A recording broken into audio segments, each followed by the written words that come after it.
오늘 성탄의 아침에 주신 하나님 말씀은 마태복음 2장 1절부터 12절 말씀 되겠습니다. 제가 갖고 있는 신약성경책 이면에 있습니다. 오늘 본문 말씀 마태복음 2장 1절부터 12절까지 말씀 찾으신 줄 알고 봉독해 드리겠습니다. 헤롯 왕 때에 예수께서 유대 베들레헴에서 나심에 동방으로부터 박사들이 예루살렘에 이르러 말하되 유대인의 왕으로 나시니가 어디 계시냐?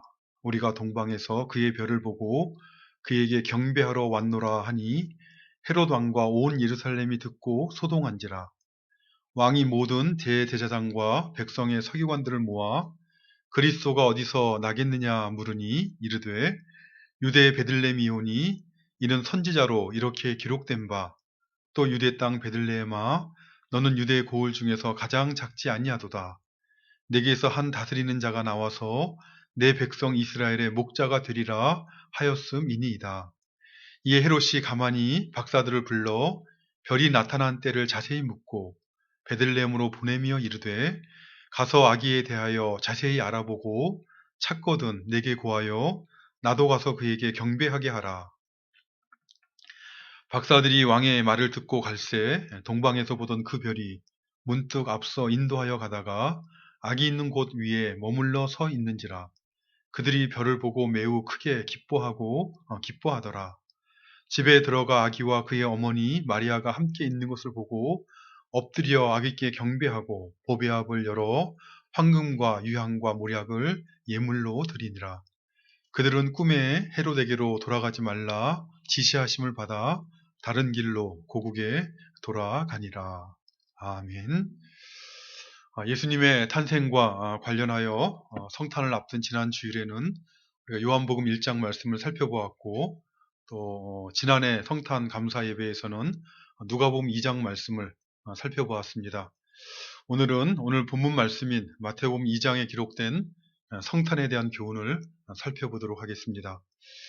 사실 동방으로부터 온 박사들이 성육신하신 예수님을 찾아와 경배하였다는 오늘 본문 말씀은 대부분의 성도들이 익히 들어서 잘 아시는 말씀일 것입니다.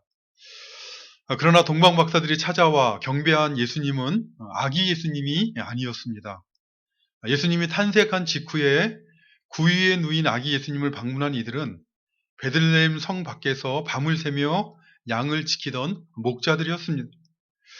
오늘 본문의 말씀처럼 동방으로부터 온 박사들이 찾아와서 경배드린 이 예수님은 구유에 누워 계신 막 태어나신 아기 예수님이 아니라 약 한 만 2살 정도, 2살 정도 가량이 되신 예수님이었습니다.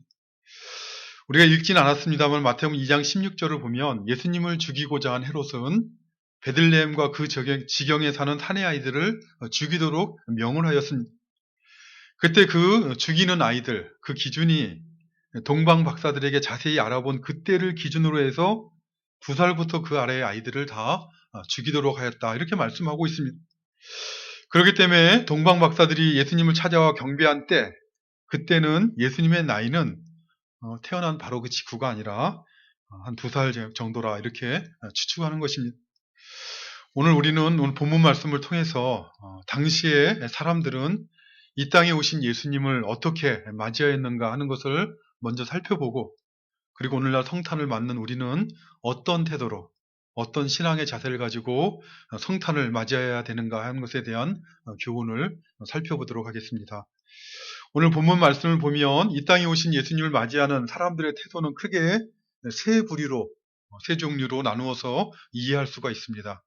첫 번째는 우리가 잘 아는 것처럼 동방으로부터 온 박사들과 같은 그런 부류의 사람이고, 두 번째 부류는 당시에 유대 땅을 다스리던 헤롯 왕과 같은 사람이고, 마지막 세 번째 부류는 당시 하나님을 섬기는 유대인들의 종교 지도자인 대제사장과 서기관 같은 이런 사람들의 태도입니다. 오늘 본문 1절 말씀을 보면 동방으로부터 온 박사들이 예루살렘을 방문하였다라는 말씀으로 오늘 본문이 시작하고 있습니다. 언제 동방으로부터 온 박사들이 예루살렘을 방문하였다라고 밝히고 있습니까? 바로 헤롯 왕 때라 이렇게 말씀하고 있습니다. 이 헤롯 왕은 헤롯 대왕이라고도 이렇게 불리우는 사람인데, 이 사람은 로마 제국에 의해서 유대 땅을 다스리는 분봉왕, 그 지역의 왕으로 임명된 사람인, 기원전 37년부터 기원전 4년까지 유다 땅을 다스리면서 그 예루살렘 성전을, 제2성전을 또한 이렇게 46년 동안 화려하게 건축하기도 했던 그 사람이, 이 헤롯이 유다의 왕으로 있을 때 동방으로부터 박사들이 예루살렘을 방문하였다라고 말씀하고 있는데, 이 동방이라는 곳은, 그곳은 가까운 동네가 아닙니다. 하루 이틀 여행해서 올 수 있는 곳이 아니라는 것입니다. 이 동방이 어딘가 하는 것에 대해서는 학자들마다 여러 설이 있지만, 가장 많은 학자들이 지지하는 설은 아브라함의 고향인 갈대아 우르 지역, 그 지역을 포함하는 바벨론이다라고 이렇게 이해하고 있습니다. 마치 믿음의 조상인 아브라함이 갈대아 우르를 떠나서 하나님이 지시하는 땅인 이 가나안 땅까지 온 것처럼, 동방 박사들이 바벨론이라는 그 먼 곳에서 목숨을 걸고 여행의 위험을 무릅쓰고 예루살렘까지 찾아온 것입니다. 이들이 그렇게 먼 곳에서 찾아온 이유는 무엇입니까? 2절 말씀에 보면 그들은 헤롯 왕에게 묻기를, 유대인의 왕으로 나신 이가 어디 계시냐라고 묻고 있습니다. 우리가 동방에서 그의 별을 보고 그에게 경배하러 왔다라고 밝히고 있습니다. 이 동방 박사들의 말은 참으로 놀라운 말입니다. 왜 그렇습니까? 그들은 유대인의 왕을 기다리는 유대인들이 아니라 이방 사람들이었습니다. 그들에게는 하나님의 율법도 없고, 그들에게는 하나님의 약속의 언약도 없고, 하나님의 나라와는 상관이 없는 외인들이었습니다. 그런데 그 이방인인 그들이 유대인들조차 자기들에게 약속된 왕이 나셨다는 사실을 알지 못하고 있었는데, 그들은 유대인의 왕이 나셨다는 사실을 알고 있었을 뿐만 아니라 또한 그 왕에게 경배하러 왔다라고 밝히고 있으니 참으로 놀라운 말이 아닐 수 없는 것입니다. 이 동방 박사들은, 이 이방인들은 어떻게 유대인의 왕이 나신 것을 알게 되었겠습니까? 어떻게 그들은 바벨론에 살고 있으면서 그 위험하고 먼 길을 목숨을 걸고 예루살렘까지 찾아오게 된 것입니까? 그들은 그 이유를 밝히기를, 동방에서 그의 별을 보고 그에게 경배하러 왔다라고 밝히고 있습니다. 그들은 아무렇게나 자기들의 마음의 생각을 쫓아 그럴 것이다라고 기대하고 예루살렘을 찾아온 것이 아니라 근거를 가지고, 확신을 가지고 그 먼 곳을 목숨을 걸고 찾아오게 된 것입니다. 그들은 그 근거가, 그들이 이렇게 찾아온 근거로 밝히고 있는 것은 별이라 이렇게 말하고 있는데, 그것도 단순한 별이 아니라 우리는 그의 별을 보았다 이렇게 말하고 있습니다. 여기 그의 별에서 그는 유대인의 왕을 말하는 것이죠. 그러니까 그들은 유대인의 왕으로 나신 이의 별을 보고 찾아왔다라고 밝히고 있는 것입니다. 어떻게 그들은 유대인의 왕으로 나신 이의 별이 무엇인지를 알고 그 별을 그 별을 보고 여기까지 찾아오게 된 것이겠습니까? 우리는 그 이스라엘의 역사를 이것과 관련해서 이해해야 되는데, 남유다가 바벨론의 포로로 끌려간 이후 남유다가 멸망을 당한 것이, 그것이 남유다 민족의 관점에서 보면 매우 불행한 일이요, 또 하나님의 징계와 심판을 받는 일이었지만, 하나님은 그 일조차도 하나님께서 하시고자 하시는 구원의 일을 위해서 사용하고 계셨습니다. 남유다가 바벨론의 포로로 끌려간 이후에 이 동방이라 불리우는 이 바벨론에는 유대인의 정경인 구약 성경이 그 가운데 전해지고 유대인의 경건 서적들이 많이 유포되게 됩니다. 그렇기 때문에 이 동방 박사들은 유대인들이 가지고 왔던, 그 바벨론에 갖고 왔던 그 하나님의 말씀을 접할 수가 있었던 것입니다. 그들은 유대인이 가지고 있던 하나님 말씀에서 유대인의 왕으로 나실 이 별에 대한 그 약속의 말씀을 읽고 알고 있었던 것입니다. 구약성경 민수기 24장 17절을 보면 이렇게 말씀하고 있습니다. 내가 그를 보아도 이때의 일이 아니며 내가 그를 바라보아도 가까운 일이 아니로다.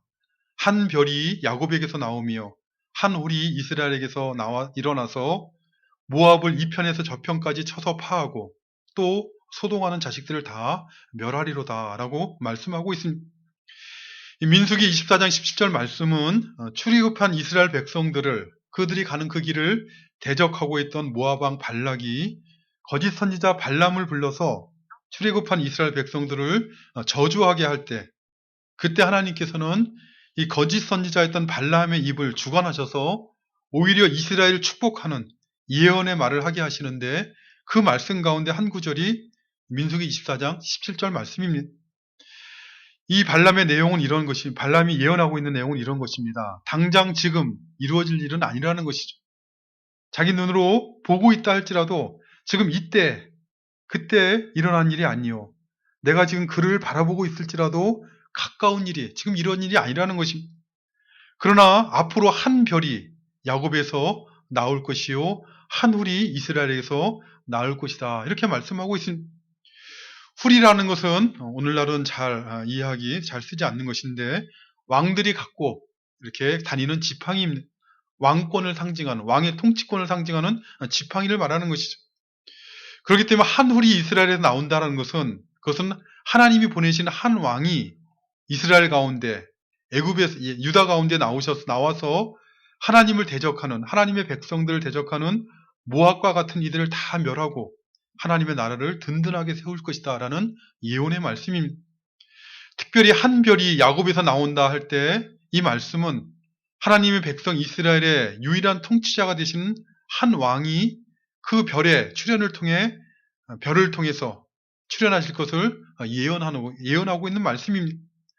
다른 별들과 구별되는 특별한 한 별의 탄생이 있을 것인데, 그것은 이스라엘 통치자가 되시는 유다의 왕이 출현할 것을 예언하는 말씀인 것입니다.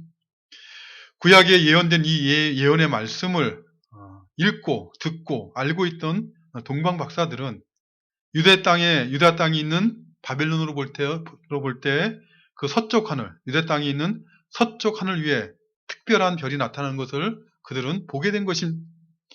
그리고 그들 마음 가운데 유대인의 왕이 오실 것이라는 그 하나님의 말씀을 믿고 그 말씀을 의지하여서 유대인의 왕으로 나신 그분을 찾아 경배하고자 목숨을 걸고 그 먼 길을 떠나서 예루살렘까지 찾아온 것입니다.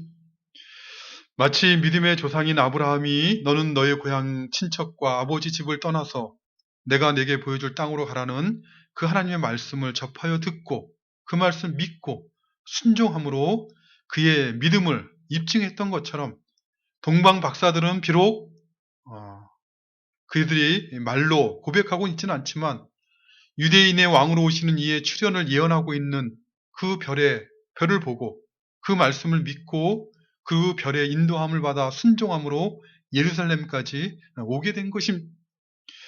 이처럼 하나님께서 은혜로 주신 믿음이라는 것은, 그것은 유대인과 이방인을 차별하지 아니하고 그 믿음이 그 믿음에 받은 사람의 마음 가운데 역사하여서 하나님의 말씀을 의지하게 하고 자신의 인생의 발걸음을 그 말씀을 의지하고 살아가도록, 그 발걸음을 옮기도록 역사하는 것이 바로 하나님이 주신 믿음이라는 것입니다. 예레미야 17장을 보면 하나님께서는 선지자 예레미야 입을 통해서 다음과 같이 선포하셨습니다. 나 여호와가 이같이 말하노라. 무릇 사람을 믿으며 혈육으로 그 권력을 삼고 마음이 여호와에게서 떠난 그 사람은 저주를 받을 것이라. 그러나 무릇 여호와를 의지하며 여호와를 의지하는 그 사람은 복을 받을 것이라. 그는 물가에 심기운 나무가 그 뿌리를 강변에 뻗치고 더위가 안 오는 것이 아니라 더위가 올지라도 두려워하지 아니하며 그 입이 청정하며 가무는 해에도 걱정이 없고 결실이 그치지 아니함 같으니라 라고 말씀하셨습니다.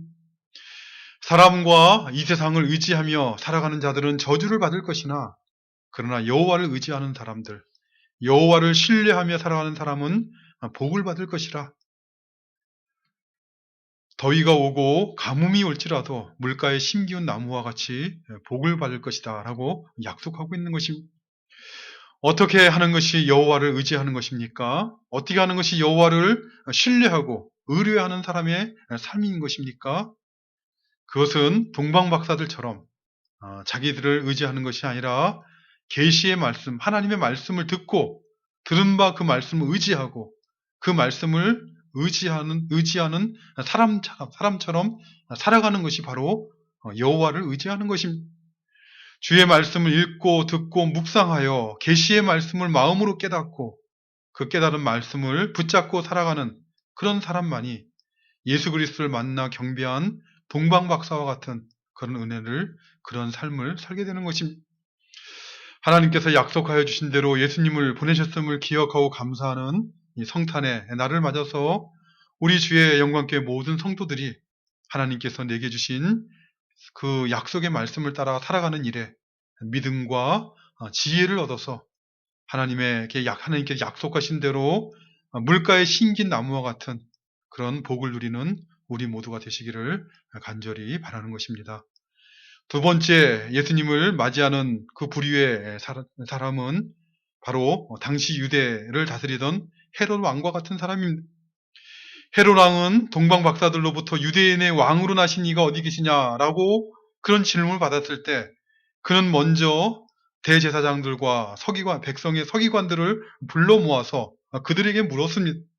그리스도가 어디서 나겠느냐라고 물은 것입니다.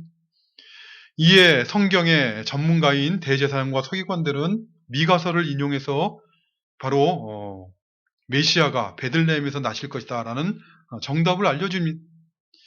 그러자 헤롯 왕은 동방박사들을 베들레헴으로 보내면서 이렇게 말을 하였습니다. 8절에 보면 가서 아기에 대하여 자세히 알아보고 찾거든 내게 고하여 나도 가서 그에게 경배하게 하라 라고 말합니다. 이 왕의 말은 그저 그대로 듣는다면 참으로 선한 말처럼 보입니다. 나도 그에게 가서 경배하겠다라고 말을 하였습니다. 그러나 그의 속셈은 곧 드러나게 됩니다. 16절에 기록된 것처럼 후에 헤롯은 어떻게 합니까? 사람을 보내어서 베들레헴과 그의 모든 지경 안에 있는 산의 아이를, 2살 아래의 아이들을 다 죽이게 됩니다. 왜요? 유대인의 왕으로 나신 그에게 경배하겠다라고 말은 했지만 사실은 그를 죽이고자 했던 것이죠. 이처럼 하나님과 그리스도를 모르고 하나님과 그리스도를 대적하는 사람들, 악인들의 특징은 속과 겉이 다른 것입니다. 외면적으로는 선한 말을 하기도 하고 또 사람의 눈으로 볼 때는 선을 행하는 것처럼 보이기도 하나 그러나 속으로는 다른 생각을 하고 있는 것이죠. 앞에서는 웃으면서 말하지만 속으로는 악한 일을 꾀하는 것입니다. 도대체 헤롯 왕은 왜 그에게 가서 경배하겠다는 헤롯 왕은 유대인의 왕으로 오신 그 아기를 찾아 죽이고자 한 것입니까? 그 이유는 이 유다를 다스리는 왕은 자기라는 것이죠. 자기만이 이 유다의 왕이라는 것입니다. 실제로 역사서를 보면 기원전 37년부터 4년까지, 기원전 4년까지 유다 땅을 다스렸던 이 사람은 10명 이상의 부인을 통해서 많은 자녀를 얻게 되는데 그러나 그 자녀와 그 부인들 가운데 그 왕권을 이어받고자 조금이라도 왕이 되고자 하는 그런 모습이 보이게 되면 그러면 그 사실을 자세히 알아보지도 않고 아내도 자식도 모두 처참하게 죽인 사람입니다. 자기의 왕됨만은 그 누구도 빼앗아갈 수 없다는 것이죠. 그러니 유대인의 왕으로 나신 이가 있다 이런 말을 듣게 될 때 헤롯 왕은 가만히 있을 수가 없었던 것이죠. 사실 오늘 본문 말씀을 보면 동방 박사들이 찾는 그 유대인의 왕, 그 왕은 정치적인 의미의 왕이 아니라 종교적인 의미의 왕이라는 것을 이 헤롯 왕도 알고 있었습니다. 그렇기 때문에 그는 대제사장과 서기관들에게 유대인의 왕이 어디서 나겠냐라고 묻고 있는 것이 아니라 그리스도가 어디서 나겠냐라고 물은 것입니다. 그러니까 지금 이 동방박사들이 찾고 있는, 동방박사들이 찾아서 경배하고자 하는 유대인의 왕으로 나신 이는 하나님께서 약속하신 섭리를 따라 보내시는 그리스도시라는 메시아라는 사실을 알면서도 그 아기 예수님을 대적하여 죽이고자 한 것입니다.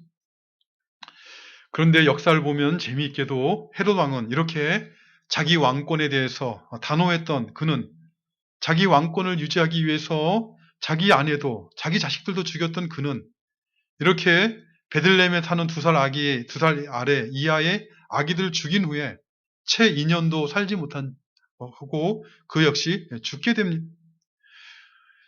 유대인의 왕으로 오신 아기 예수를 죽이기만 하면 자기의 왕권이 공고하게 되리라. 자기가 영원히 길게 왕노릇하리라 생각했던 그는, 그의 그 어리석음이라는 것은 하나님을 대적하는 죄를 지었을 뿐만 아니라 아기들을 죽이는 죄를 더하는 어리석음을 범한 것입니다. 오늘날 성탄절을 맞이하는 성탄절을 맞아서 예수 그리스도를 맞이하는 우리는 어떻습니까? 이 헤롯 왕과 같은 태도로 성탄을 맞는 사람은 없는지 스스로 돌아봐야 될 것입니다. 자기 스스로 자신이 왕인 사람은 결코 성육신하신 예수 그리스도를 영접할 수 없다는 것입니다.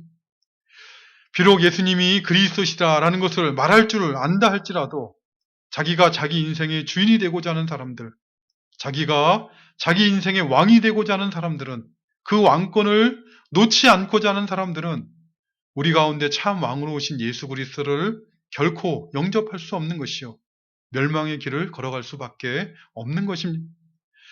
생각해 보십시오. 어떤 사람이 자기를 왕이라고 생각하며 살아가고 있는 것입니까?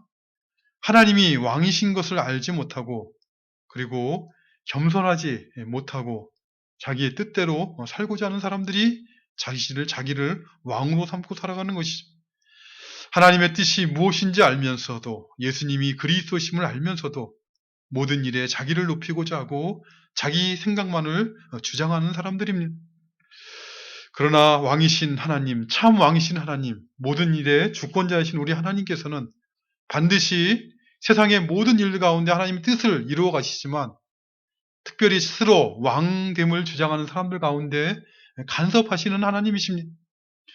마치 우리 하나님께서 예수를 죽이고자 한 헤롯의 의도를 꺾으시고, 그리고 2년도 채 되지 않아 그를 데려가셨던 것처럼 스스로 왕노릇하며 우리 주님의 왕되심을 부인하는 그런 행위들을 결코 용납하시 않으시는 것입니다.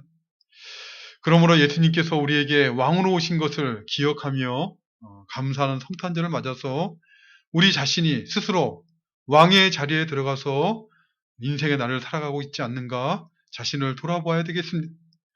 우리가 왕의 자리에 들어가지 않냐도록 우리 자신을 낮추고 자신을 부인하며 하나님의 통치 가운데 감사하며 주님과 동행하는 그런 삶을 살아가는 우리가 되시기를 간절히 바라는 것입니다.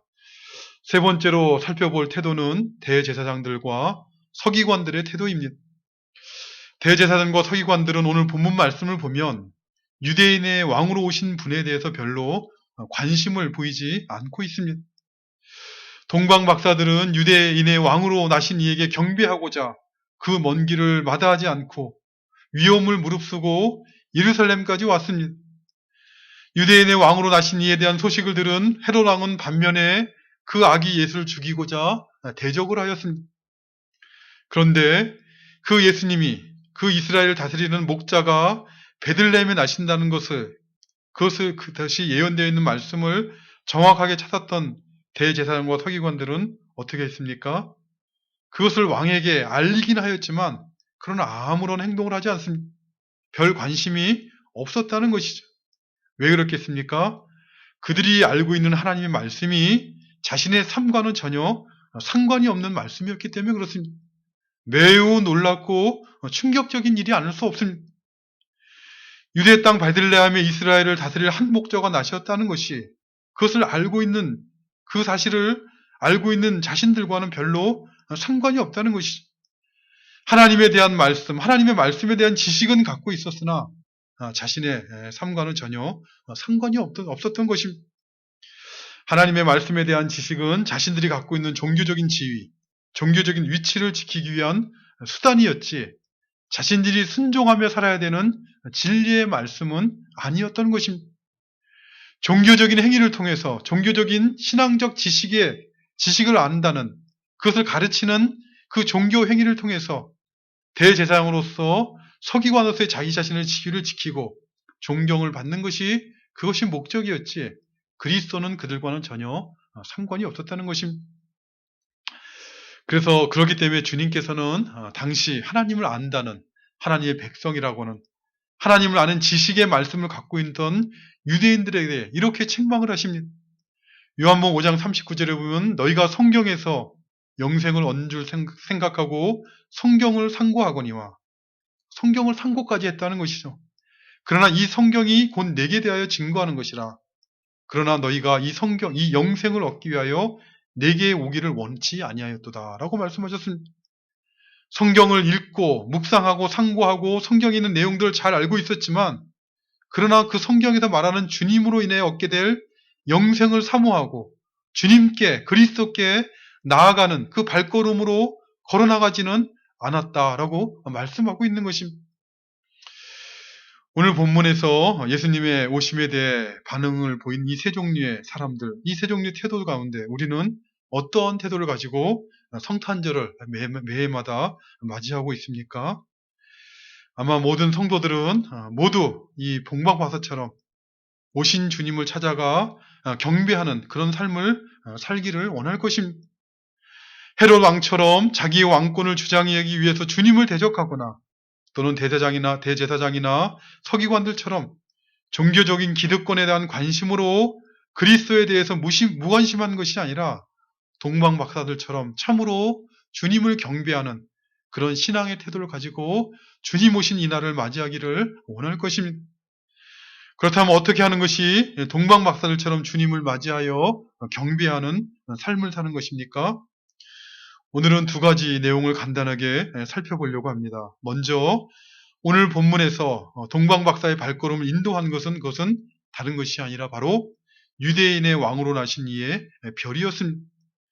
그것도 그냥 단순한 하늘에 떠 있는 별이 아니라 하나님의 약속의 성취라는 의미가 담겨 있는 그 별이었습니다. 그들을 인도한 그 별은 구원자에 대한 하나님의 약속이 있는 별이요, 구원자의 탄생에 대한 약속이 있는 별이요, 그 약속의 성취를 맛보도록 그들의 발걸음을 인도한 그 별이었습니다. 동방박사들은 이 하나님의 약속의 말씀을 듣고 읽고 알고 깨달아서 그 약속이 담겨있는 그 별을 따라 예루살렘을 거쳐 베들레헴까지 왔고, 그 별의 인도함을 받아 그 약속이 담겨져 있는 그 성취를 보고 가장 크게 기뻐하고 기뻐하였다라고 말씀하고 있는 것입니다. 이처럼 성탄절이라는 것은, 우리가 성탄절을 맞이하면서 우리가 해야 될 것은 동방박사들이 그의 별을 따라서 베들레헴까지 오고 와서 그 약속의 성취를 맛보고 기뻐했던 것처럼 하나님의 약속을 의지하고 그 말씀을 쫓아 살아갈 때, 그때 하나님의 약속의 성취를 맛보고 기뻐하는, 참으로 신앙적인 즐거움과 기쁨이 무엇인지를 맛보는 삶을 살 수 있다는 것을 적용적으로 교훈하고 있는 말씀입니다. 성탄절은 이처럼 하나님의 약속을 의지하고 살아가는 사람들에게 우리의 구세주가 탄생하셨음을 기억하고 고백하는 그런 날일 뿐만 아니라, 우리 하나님은 우리에게 약속하신 것을 신실하게 이루시는 분이신 것을 증거하는 날입니다. 성탄절을 맞이하는 우리는 그러므로 우리에게 주신 하나님의 약속, 하나님의 말씀을 읽고 듣고 또 깨닫고, 그 깨달은 약속의 말씀을 붙잡고 믿음으로 살아가기를 새롭게 다짐하는 그런 날이 되시기를 바랍니다. 하나님의 약속을 의지하고 그 약속의 성취를 맛보며 기뻐하며 믿음의 비밀을 가지고 하나님 앞에 살아가는 우리 모두가 되시기를 간절히 바라는 것입니다. 두 번째로 동방박사처럼 주님을 맞이하는 신자들은 또한 예수님을 경배하는 삶을 살아야 될 것입니다.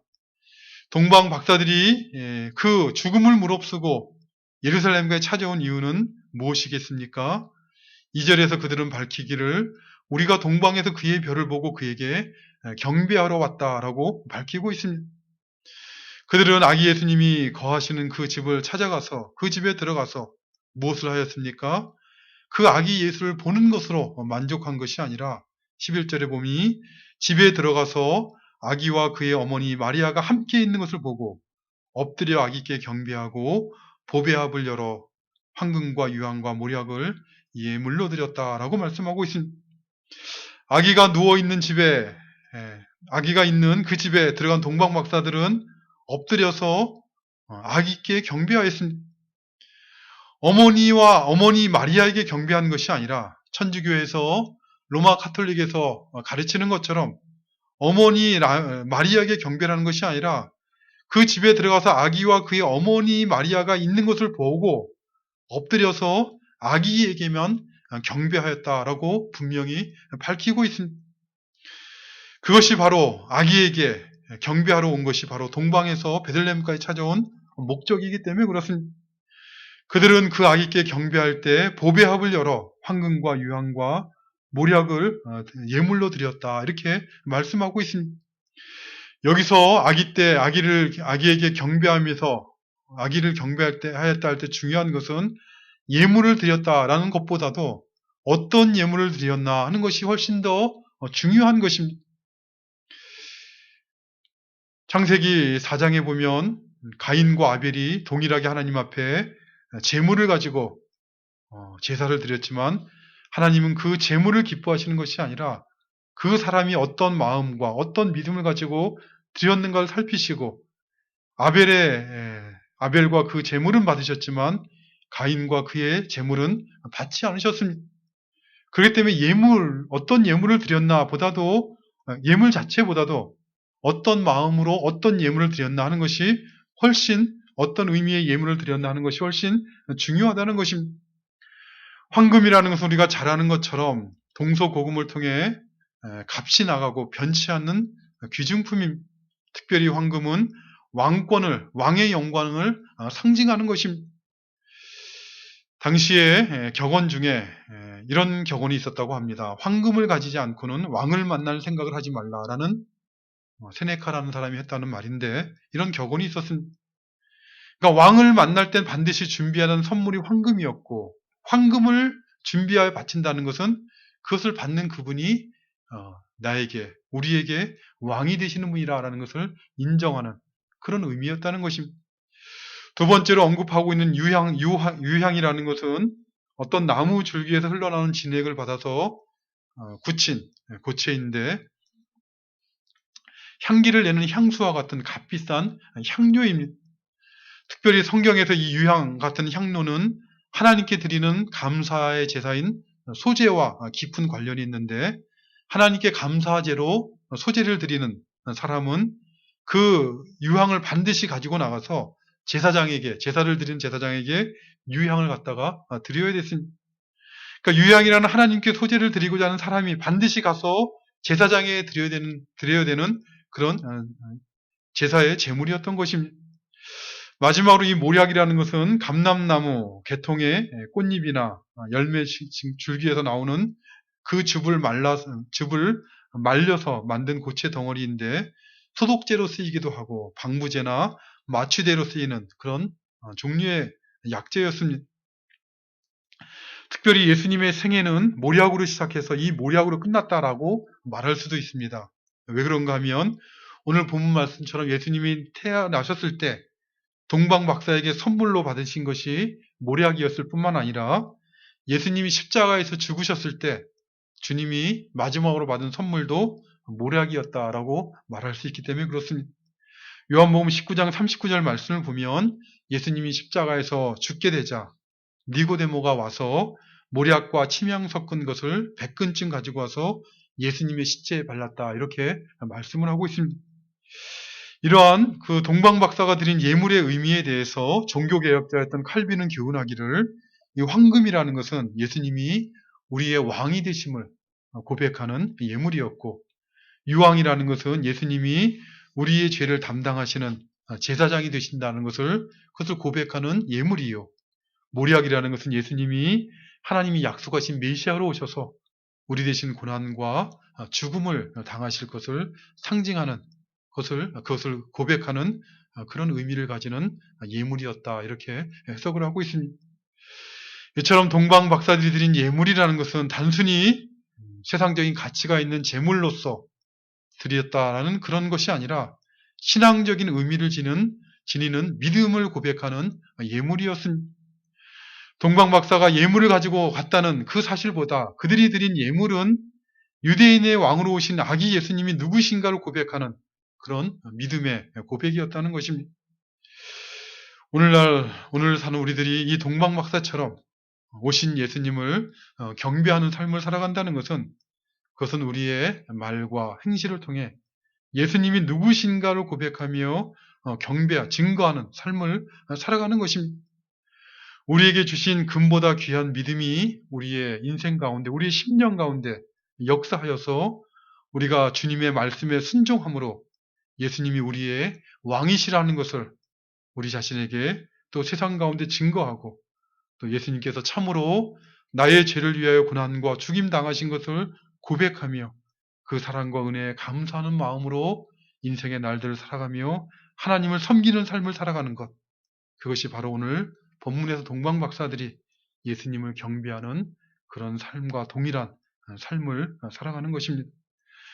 오늘 우리가 맞이한 성탄절은 우리의 구원의 주가 되시고 우리 인생의 왕이 되시는, 우리의 구속주 되시는 예수님이 사람의 몸을 입고 성육신하신 것을 기억하며 감사하는 날입니다.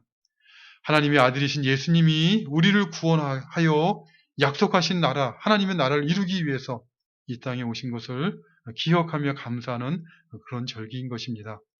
이 성탄을 맞으며 참으로 우리의 왕으로 오신 예수 그리스도를 믿음으로 고백하고 경배하며 참으로 예수 그리스도에 대한 순종과 헌신을 다시 한번 다짐하며 우리의 인생을, 우리의 나머지 인생의 날들을 살아갈 것을 고백하는 그런 우리 모두가 되시기를 간절히 바라는 것입니다. 아버지 하나님 감사합니다. 오늘 특별히 2020년 성탄의 날을 맞아서 우리에게 또한 주님 앞에 나와서 감사하며 기뻐하며 예배하는 삶을 살아가도록 은혜 베풀어 주심을 감사드리옵나이다. 우리에게 우리 인생의 날을 계수할 수 있는 지혜를 허락하여 주셔서 우리의 삶이 이 땅 가운데 영원한 삶을 살아가는 것이 아니라 하루하루 주님 앞에 나아갈 날이 가까워지고 있다는 것을 우리 심령이 깨닫고 그날을 바라봄으로 우리 마음 가운데 소망이 있게 하시고 또 그날을 바라봄으로 하루하루 믿음으로 우리 믿음을 지키며 하늘나라를 바라보며 삶을 살아가는 저희들 되도록 도와주시옵소서. 특별히 예수님께서 참으로 우리의 죄를 담당하시기 위해서 고난과 죽임을 당하시기 위해서 또 우리의 왕이 되시기 위해서 이 땅에 오신 것을 우리 마음 가운데 기억하고 우리 평생을 통해 우리의 왕이 되시는 주님을 경배하며 우리의 제사장 되시는, 우리의 구속자가 되시는 주님을 기쁘시게 하는 삶을 살아가기를 힘쓰는 우리 모두 되도록 성령의 충만한 은혜를 허락하여 주시옵소서. 예수님의 이름으로 기도드리옵나이다.